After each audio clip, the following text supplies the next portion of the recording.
Welcome back to section 3.6. We're talking about the gradient and the directional derivative. In this video, we're going to do theorem 3.6.1 and example 3.6.2. Let's start with the theorem.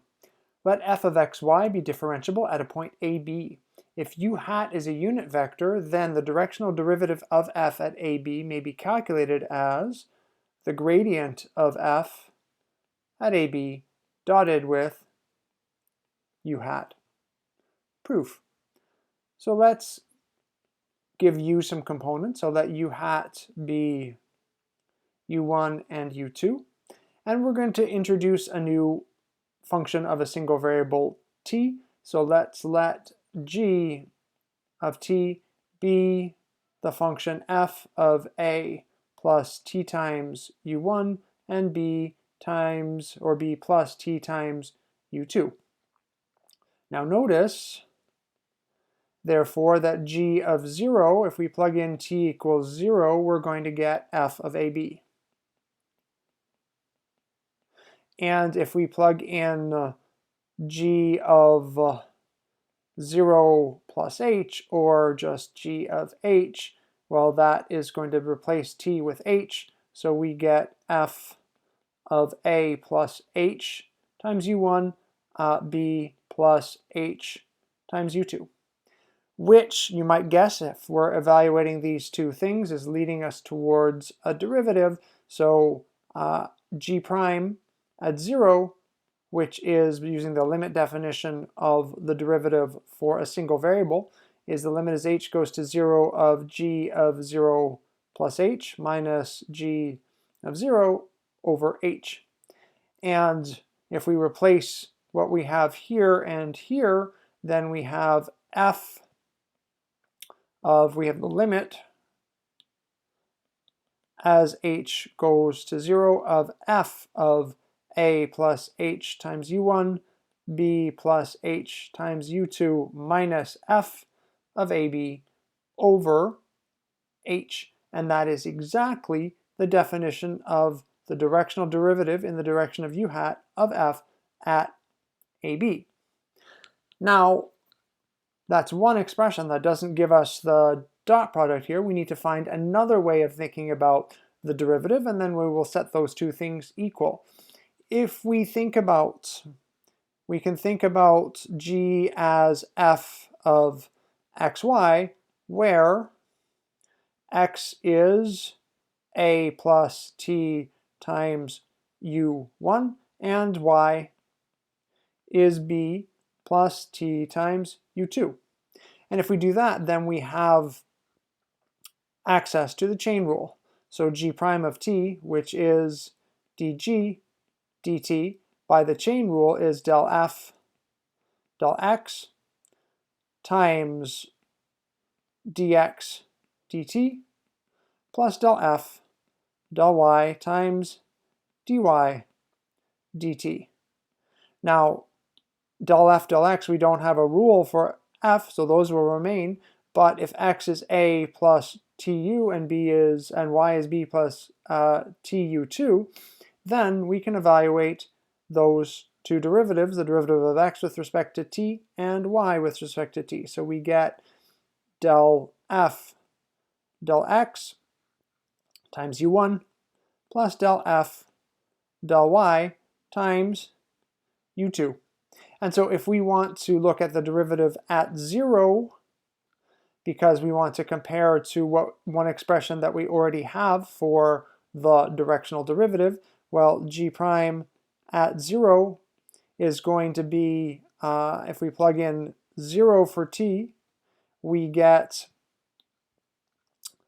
f sub x at ab times u1, right?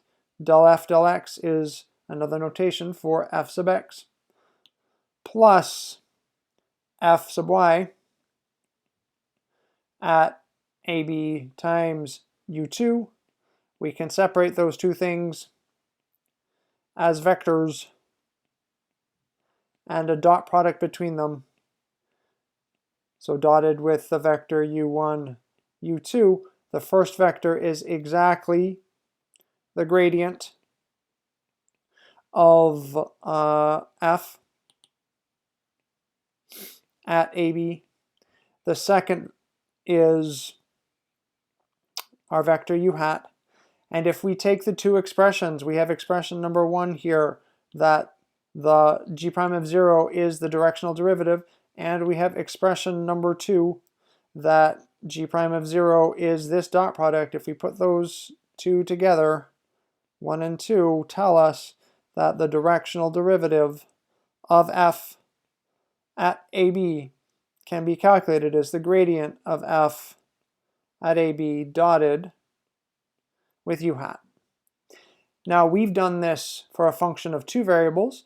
It is easy to show, to extend this up and show that this theorem is true for differentiable functions of more variables than just 2. So this expression can be used to calculate the directional derivative no matter how many input variables we have.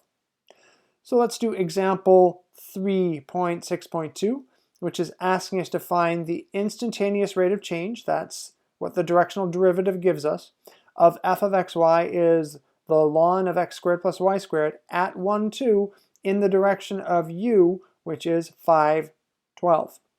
Now, we're going to calculate this dot product. So we want the instantaneous rate of change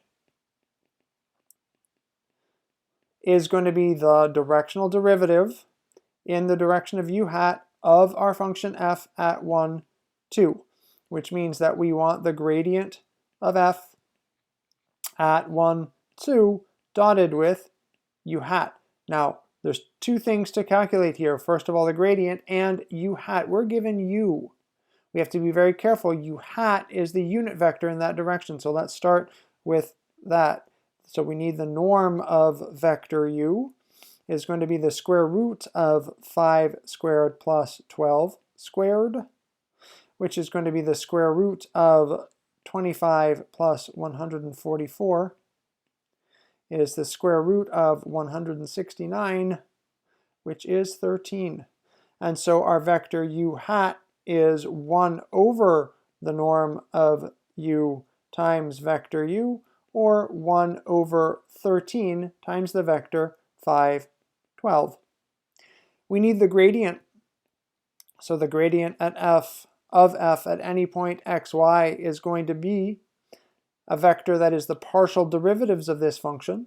So using the chain rule, 1 over the argument of the logarithm, x squared plus y squared, times 2x. And the partial with respect to y is going to be 2y over x squared plus y squared. Now, of course, we need that gradient at the point 1, 2. So the gradient of f at 1, 2 will plug in 1 and 2. And here we're going to get 2 times 1, so 2, over 1 squared plus 2 squared. 2 squared is 4, plus 1 is 5, so 2 fifths. Next, we have 2 times 2, which is 4, over 5 again. So the instantaneous rate of change, what we're looking for is the directional derivative at u hat, in the direction of u hat, of f at the point 1, 2 is the dot product here. So recopying what we have up there, the gradient of f at 1, 2 dotted with u hat is going to be 2 fifths and 4 fifths dotted with the vector 1/13 of 5 and 12.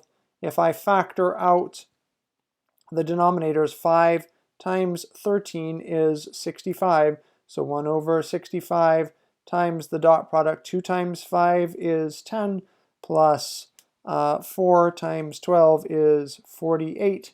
So we get an instantaneous rate of change of 58 65ths of f of xy at 1, 2 in the direction of 5, 12.